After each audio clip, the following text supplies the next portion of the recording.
Kumar Gaurav, budget को जन जन तक पहुंचाने के लिए बीजेपी अपनी रणनीति में जुट गई है। ब्रीफ किया जा रहा है वित्त मंत्री की तरफ से। उधर विपक्ष रणनीति बना रहा है कि हिंडनबर्ग की रिपोर्ट को लेकर कैसे सरकार को सदन में घेरा जाए। कल भी हंगामा हो गया था, आज भी हंगामे के पूरे आसार हैं। तो इस बीच सवाल यह है कि जो जनता का पैसा खर्च हो रहा है हर सेकंड हर मिनट पर, कौन इसके बारे में सोचेगा?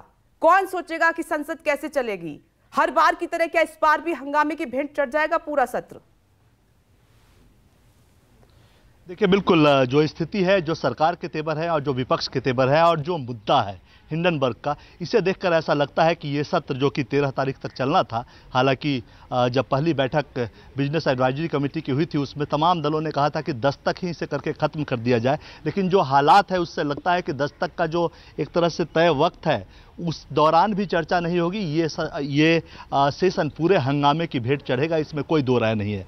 जैसा कि आप भी बता रही थी, बीजेपी लगातार जन जन तक बजट को लेकर जाने के लिए अपनी पूरी पार्टी के कैडर्स को उतारा है। आज राज्यसभा और लोकसभा के सांसदों को वित्त मंत्री क्लास भी ले रही हैं, समझा रही हैं कि आखिर क्या क्या इसमें मूलभूत चीज़ें हैं जिसे उन्हें लेकर जनता के पास जाना है। लेकिन हाँ, सदन एक बड़ा मुद्दा है, चूँकि साल में लगभग 80 दिन ये बैठता है, करोड़ों रुपए खर्च होते हैं, एक दिन का खर्च लगभग 10.5 करोड़ है और रिजल्ट अगर कुछ ना निकले, नीति निर्धारण न हो तो उसका कोई फायदा नहीं। अब बात करते हैं विपक्ष की। जो बात है, विपक्ष ने भी अपनी रणनीति बनाई है। उन्होंने कहा कि वो जेपीसी की मांग कर रहे हैं। वो चाहते हैं कि ज्वाइंट पार्लियामेंट्री कमेटी हिंडनबर्ग की जो रिपोर्ट है और उसके बाद जो स्टॉक्स क्रैश हुए हैं अडानी के, उस मुद्दे की जांच करे। कुल मिलाकर जो सरकार का रुख है वो मैं आपको बताऊं, हिंडनबर्ग एक शॉर्ट सेलिंग कंपनी है के रूप में रजिस्टर्ड है और मोटे तौर पर इसका काम ये होता है कि जब किसी कंपनी का शेयर गिरे तो उसे सस्ते में खरीदो और बाद में जब उसका भाव चढ़े तो उसे महंगे दाम पर बेचो। ये एक उसका काम है। बाकी जो रिपोर्ट आई है वो एक अलग बात है।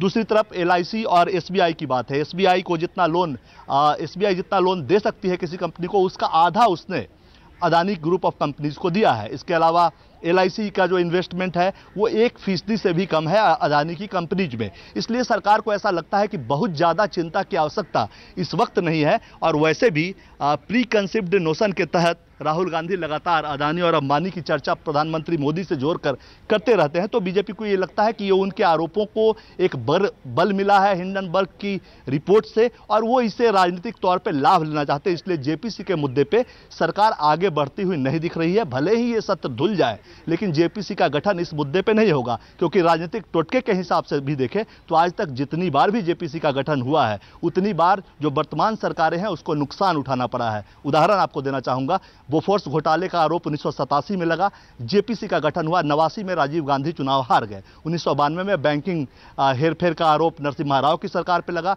जेपीसी का गठन हुआ, कई तमाम आरोप लगे। उसके बाद 96 में नरसिम्हा राव सरकार हार गए। 2001 में अटल जी की सरकार के वक्त कीटनाशकों को लेकर 2003 में सॉफ्ट ड्रिंक्स में कीटनाशक और शेयर बाजार घोटाला 2001 और कीटनाशकों पे जो कोल्ड ड्रिंक्स में कीटनाशक थे उसके लिए जेपीसी बनी 2003 में।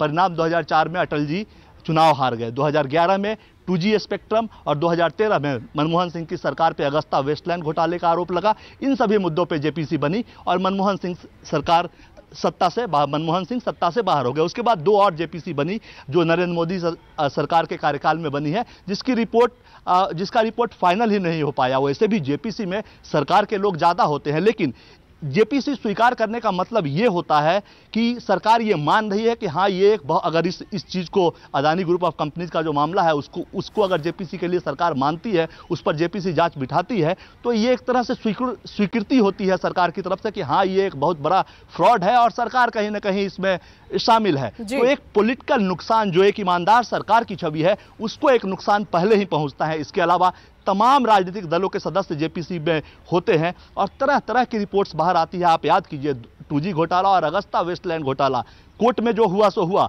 लेकिन बाहर बीजेपी उस वक्त अपोजिशन में थी और वो माहौल बनाने में कामयाब रही कि मनमोहन सिंह की सरकार घोटाले की सरकार है और उसका लाभ उसे 2014 में मिला, जो अब तक जारी है। उसके बाद 2019 में और ज्यादा बंपर बहुमत से जीतकर नरेंद्र मोदी आए। तो कुल मिलाकर अभी की जो स्थिति है उसमें जेपीसी की मांग नहीं मानी जाएगी, ये तय है। फिलहाल ये बात जरूर है कि अंदर खाने सेबी इस पूरे मामले की जांच कर रही है और सरकार की नजर इस पे है।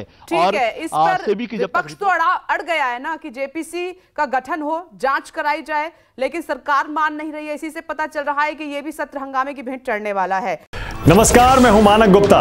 अगर आपको हमारा ये वीडियो पसंद आया हो तो इसे लाइक और शेयर जरूर करें और हां, हमें सब्सक्राइब और फॉलो करना ना भूलें ताकि आप देश और दुनिया की कोई खबर मिस ना करें। तो जुड़े रहिए हमारे साथ और देखते रहिए न्यूज़ 24।